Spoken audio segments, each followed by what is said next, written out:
Assalamualaikum warahmatullahi wabarakatuh. Sahabat santri AA yang dirahmati Allah, semoga kita ada dalam lindungannya.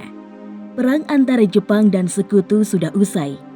Pemberontakan pribumi pun reda dan kemerdekaan bangsa Indonesia telah diproklamirkan oleh Insinyur Soekarno dan Hatta. Kyai Hasyim Asy'ari masih tidak tenang dengan sebab kemerdekaan yang susah payah diproklamirkan bangsa Indonesia ternyata belum bisa diterima oleh Nica atau pemerintahan sipil Hindia Belanda yang masih berambisi menjajah Indonesia kembali dengan mencari tumpangan sekutu untuk bisa kembali ke tanah Nusantara. Kedatangan pihak sekutu semula disambut baik oleh rakyat Indonesia sebagaimana kedatangan Jepang dahulu. Tetapi setelah diketahui mereka datang dengan orang-orang Nica, sikap rakyat Indonesia berubah curiga dan bahkan akhirnya bermusuhan. Kegelisahan Kyai Hasyim sama halnya dengan kiai yang lain. Mereka berdatangan ke rumah Kyai Hasyim guna menanti apa yang akan dinyatakan oleh tokoh panutan yang sangat berpengaruh itu. Mereka sadar bahwa bulan-bulan di tahun 1945 ini adalah bulan-bulan yang sangat menentukan arah dan tujuan sebuah negara. Hasil dari pertemuan itu menyatakan bahwa membela negeri ini hukumnya wajib secara syar'i.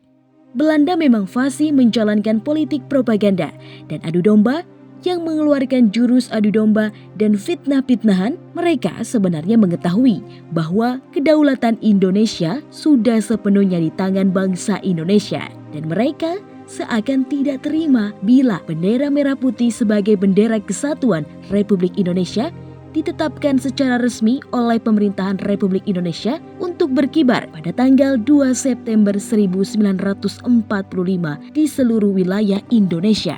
Orang Belanda di bawah pimpinan M.R. Ploegman pada sore hari tanggal 18 September 1945 dengan arogannya mengibarkan bendera Belanda di sebuah tiang tingkat atas Hotel Yamato. Hal itulah yang membuat perang para pemuda Surabaya. Setelah keesokan harinya, mereka menyaksikan bendera penjajah itu, kemudian berkumpul di depan hotel tersebut.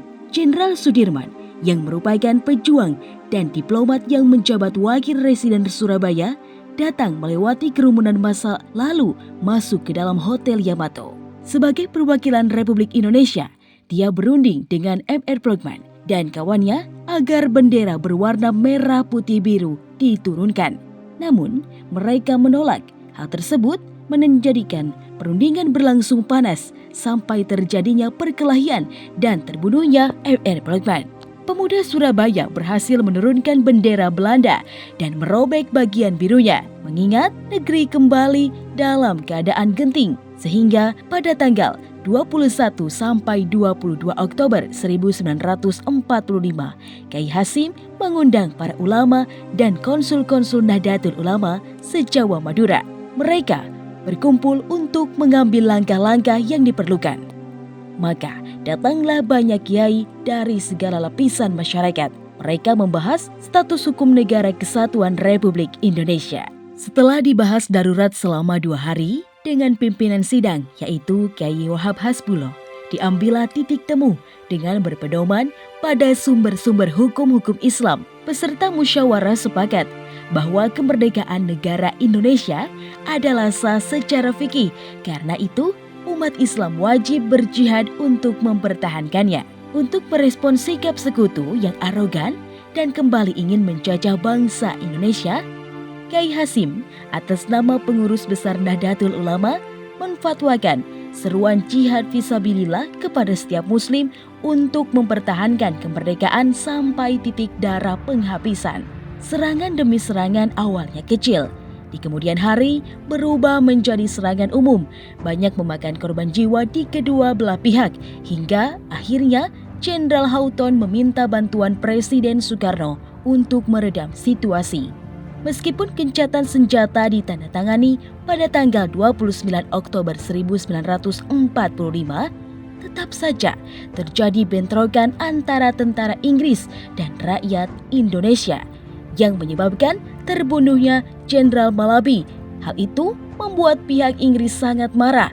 Setelah terbunuhnya Jenderal Malabi, Mayor Jenderal Robert menggantikan dengan mengeluarkan ultimatum yang menyebutkan bahwa semua pemimpin dan orang Indonesia yang bersenjata harus melapor dan meletakkan senjatanya di tempat yang ditentukan dan menyerahkan diri dengan mengangkat tangan di atas. Batas ultimatum adalah jam 6 pagi tanggal 10 November 1945. Ultimatum tersebut dianggap sebagai penghinaan bagi para pejuang dan rakyat yang telah membentuk banyak badan-badan perjuangan milisi dan ditolak mentah-mentah oleh pihak Indonesia. Dengan alasan bahwa Indonesia waktu itu sudah berdiri dan Tentara Keamanan Rakyat atau TKR juga telah dibentuk sebagai pasukan negara.